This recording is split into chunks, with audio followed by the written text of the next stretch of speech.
When Josh Heupel revealed how much of a command Joey Aguilar has of the Vols offense, it felt like it was only a matter of time before they named Aguilar the starting quarterback for Tennessee football. But based on Friday's show and the majority of the comments saying that it was clickbait or foaming at the mouth to name Aguilar the starting quarterback, bad day for them. But I'm Paige Dower. This is the Sports Page on Full Disclosure. A couple of quick announcements. We're launching 2 new pregame shows hosted by myself and Jimmy Himes, who will be joined by a pair of VFLs as well to preview Tennessee football games on Saturday. I cannot wait to tell you guys more about that later this week and next. We also have exclusive content and interviews coming up with Vols and Nate Ahmet on the 28th, so I'll reveal more information on that event coming up this week and next. So make sure you have your notifications on so you don't miss any of that. But let's go back to the quarterback situation. You know, when Tennessee football made the announcement over social media last night, that doesn't close the door on Jake Merklinger or George McIntyre. The pair of them still have, especially Merklinger, has immense pressure this season to be that reliable backup, to compete for the backup position. George McIntyre, the pressure to be, the future of the program, which is what I think rests on his shoulders right now, and how much he's, inserted himself into this quarterback competition because of the significant growth he's had, maybe from when he, enrolled in the winter to the spring, summer, and now here in fall. But what I think is really impressive about Joey Aguilar is the fact that he's pretty much become proficient or distinguished in a number of offenses, right? And in 9 months, it's 3 offenses. App State, UCLA, now here at Tennessee. And you essentially make the trade for Nico Imaliava when he departed in the orange and white game. And I think at the time, Tennessee was essentially looking for a body. And who can they find at the last hours of the spring transfer portal? Who is still left? You're down your starting quarterback. Where are they going to find somebody? And just because, Joey Aguilar essentially leaves before Nico Imaliava steps on campus, and you question, okay, well, what is Aguilar lacking? And is he as valuable as we believe, or as Tennessee believes he is? Just because UCLA did not find him valuable anymore does not mean he does not have value. That's what Heupel and company were likely looking for. And regardless if Joey Aguilar was named the day 1 starter, he won in so many ways, and Tennessee won in so many ways. Aguilar wasn't in the transfer portal for about 12 hours before it was official that, the pair of them really saw a lot of upside in each other, the opportunities Aguilar would get at Tennessee and the potential that they saw in Aguilar. And where I think everybody won right away was, Aguilar, for one, he brings a ton of collegiate experience. He's a veteran player. I think what they could tell in that phone call is that he was going to be somebody that positively impacted the culture. He brings leadership to this team, and he wants to be a Tennessee Volunteer. He wants to be at UT. And then beyond that, and maybe better yet, just, how much he's embraced Vol fans and how much Vol fans had embraced him. Tennessee was already winning. The deal is just now a little bit sweeter, that the guy that you hoped had the correct upside, that could give you the best chance to win on Saturdays, ended up being this guy that you get out of the portal. And for Joey Aguilar, it was in that phone call. And when you maybe listen back to how Josh Heupel talked about Joey when they had that initial phone call, you really could see and sense that they were hoping he would be their guy. The maturity that he demonstrated on the phone, as you get a chance to, go through his history, what matters to him, and what he's looking for, what he cares about, fit the culture piece of it, and obviously I studied the film as well, so felt like it had a chance to be a really good fit at that point. So again, when you have this phone call, or they're sharing kind of how that phone call had went, and Joey Aguilar is telling me when I hung up and I called my agent, and I was like, if they're in, I'm all in. And you hear what Heupel had just said, and how he initially comes to Tennessee and he's taking everybody out to dinner and he's doing the whole shebang. And now you have the Vol fans asking for his autograph, and he's like, I haven't played a single snap yet. I don't even know if I've officially stepped on Rocky Top yet, and I'm getting this warm embrace. And in those moments, you could just see how much success was going to happen this season because of the positive first step that everybody had with Joey Aguilar. Very heartwarming for sure, because when I got here, I've connected with the teammates if I've been here for a couple seasons already. In that scrimmage, and even in the second one, find the true weakness, assess how he really is. There's a lot that he has to grow from, whether it be ball security, whether it be not forcing the ball down the field, adjusting to the speed of the game, going up against higher caliber defenses. And again, you get to those interceptions or those pick sixes, and you can see in the practice footage that I have on the website where, he's looking downfield for a deep throw, but he's not, securing the ball tightly, and he gets knocked out of his hands. How is he growing from that? How is he learning from that? Is he making the same mistake twice?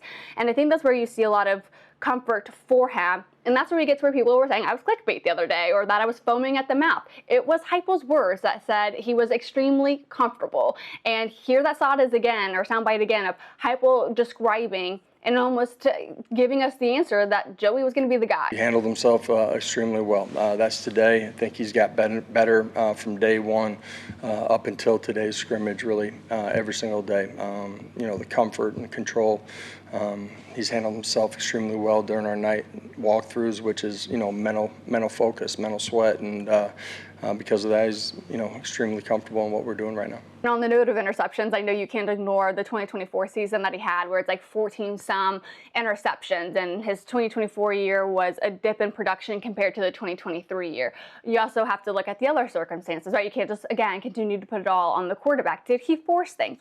Sure, he'll even tell you that he forced things and that he should have looked for the check down, that he should have used his own legs. But when you go from the 2023 season, it was like 11 interceptions, to 14 in 2024, well, what was going on around them? They lost about like a dozen players. 5 or 6 of them, the 6th one being the quarterback, all either graduated or left from that 2023 team to the 2024 team. His top 2 receivers, or 2 of his top 3 receivers, also, graduated, moved on. So you're losing your top end production, and that's why the yardage was down. That's why the interceptions might have been up, and you don't have the true skills across the board like you do at Tennessee, where they really do utilize the tight end room, where they do use the running back room to get involved in the passing game and helping to extend and grow out the offense. But I think maybe that's why those numbers dipped. But even so, he still says, like, okay, I'm still going to go give my wide receivers the best chance, but I need to play smarter too. Just my mentality is to go out there and have fun and play the game I've been playing since I was a kid, I'm VFL Chris Brown. Experience the VW brand proudly being produced in the great state of Tennessee. Harper Volkswagen is a proud partner of Tennessee Athletics. Go Vols.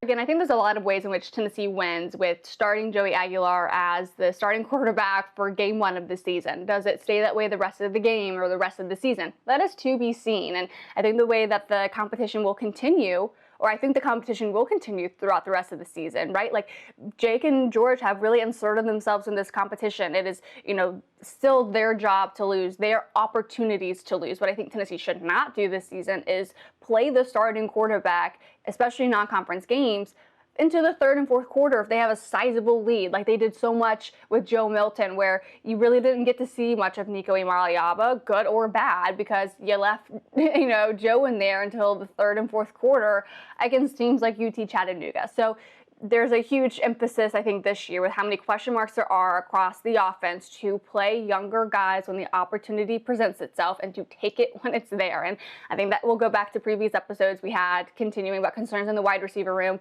or in the quarterback room. I still think the future is George McIntyre. I think there's a lot of pressure on Jake Merklinger if he will be that reliable backup. Will they be somebody that Tennessee can rely on to come in if Joey is struggling? I mean, you're still only practicing against yourself. How do you really look against live competition? And there's going to be maybe some growing pains that happen in those first couple of games. Will Joey still be the guy against Georgia game 3? That is to be seen. Still, how much I think George will be played this season, I'm not sure how much that'll be unless he continues to make a ton of growth here in the next couple of weeks. The main concern I have with maybe not why, if I were at the helm, why I would not start him, it's because, again, have you answered all the questions at your offensive line? How healthy is your wide receiver room? How healthy is your tight end room? Both rooms, young. Your best success and your most confidence probably right now is in your running back room, as it should be and how it usually is with Tennessee football. So you're not at full strength to play this true freshman, which Tennessee doesn't often do. Not just Heupel, but Tennessee doesn't often play a true freshman as a starting quarterback. But should George McIntyre get some added size? I think he'll do it. I think when he initially enrolled, he was following the same like nutrition and weight gain program that Nico Imaliava was. And in that program, I think so far he's put on 5 to 9-ish pounds. He's hovering around 195 pounds. By the time Nico left, he was like 215, 220, or 225. So if he can do that and have a lot of progress this first year, I have no doubt in my mind he probably is the guy that they'll go to, especially in his sophomore season. And then you kind of consider the quarterbacks that they have in the queue behind him. So I think that's what puts a ton of pressure on Jake Merklinger if George is making more growth and progress than he is. So I think that'll be the interesting quarterback battle to keep an eye on as the season does go along. But to survive in the SEC, you need strength, you need weight, and I just don't think George has that yet. I think he has the accuracy. I think he has the mental capability, and I think he's pretty accurate with the football. And for his size, he looks pretty strong as well. But those 5 to 10 pounds, it really does probably make all the difference in the world. I mean, you could even talk to David Sanders, and he's 305 and the median age is 350, or the median weight is like 315. So even that 10 pounds will make a huge difference in his ability to not get tossed around this season, should he also get a lot of playing time. Again, another question at the offensive line. So again, I think it's a great move for Tennessee football to go with Joey, and I think that quarterback competition with the second and third string is going to continue to be an exciting storyline, or an enticing storyline for the remainder of the season. But we'll have so much more coming up on Tuesday when Tennessee talks again. Kind of that's mock game week in a way, and then you get to game week and we have our new shows launching and we have exclusive interviews coming up, so certainly make sure you subscribe. I have truly appreciated all of the support. We have grown by like 400 to 800 new subscribers, really since last month. So I really appreciate all the engagement, and I look forward to having a really fun fall season in year 2 with Full Disclosure Productions. I'll talk to you guys later this week.